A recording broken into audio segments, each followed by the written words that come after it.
ऋग्वेद के 10वें मंडल में जब आप पढ़ेंगे पुरुषाः सुक्ता के अंदर, तो आपको वो पढ़ने के लिए मिलेगा।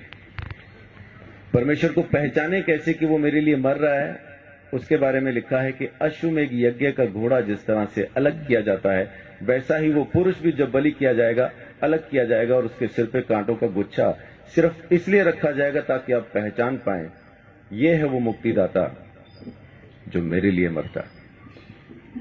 ये बात मैं परमेश्वर की कर रहा हूं, ईसाइयों की कर नहीं रहा। ईसाई की सुन के अगर समझ के सुनेंगे, आपकी समझ के बिल्कुल बाहर बातचीत है।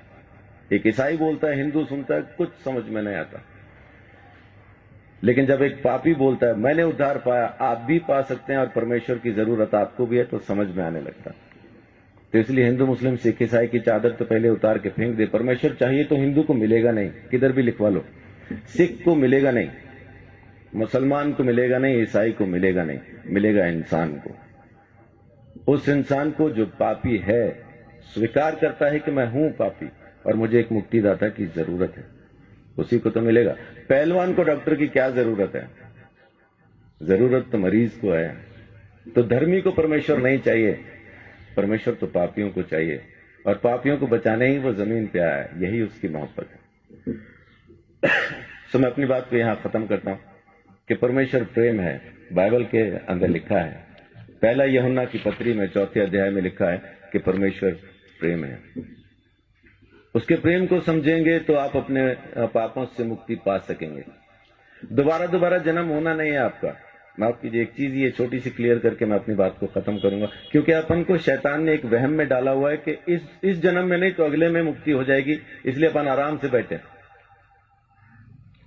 कहने वाले ने कहा था काल करे सो आज कर, आज करे सो अब, पल में परलय होगी, बहुरी करेगा कब। लेकिन शैतान ने बोला आज करे सो काल कर, काल करे सो परसों।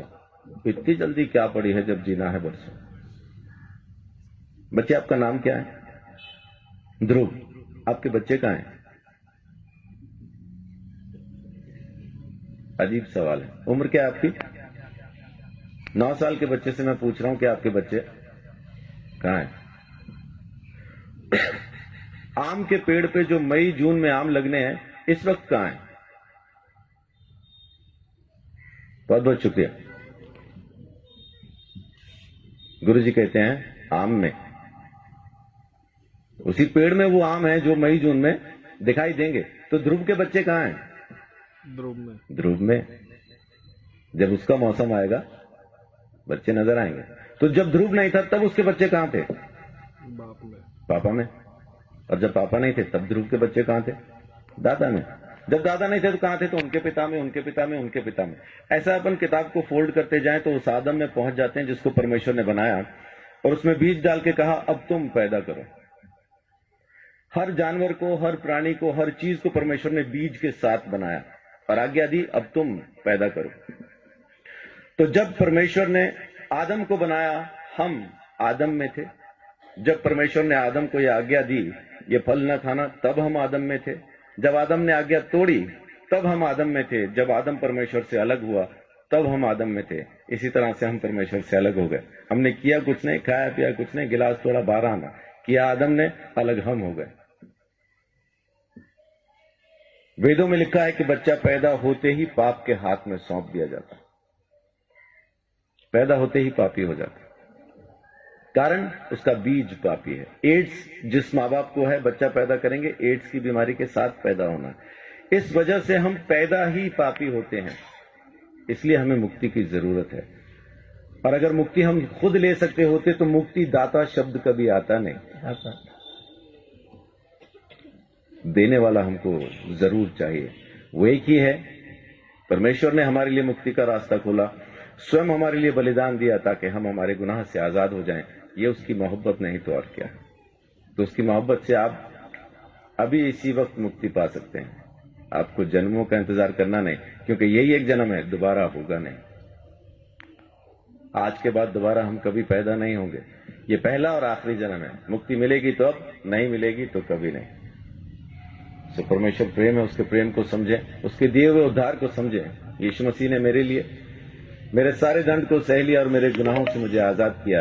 ये काम उसने आपके लिए भी किया है, बस आपको स्वीकार करना है। परमेश्वर आप सबको बहुत आशीष दे। बड़ी बात।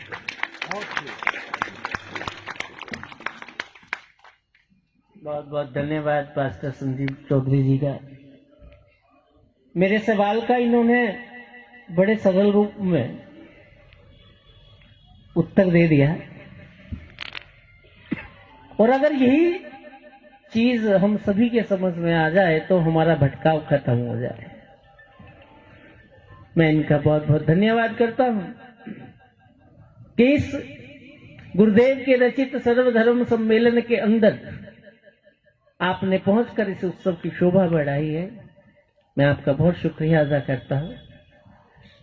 अब हमारे मध्य स्वामी रामानंद सरस्वती जी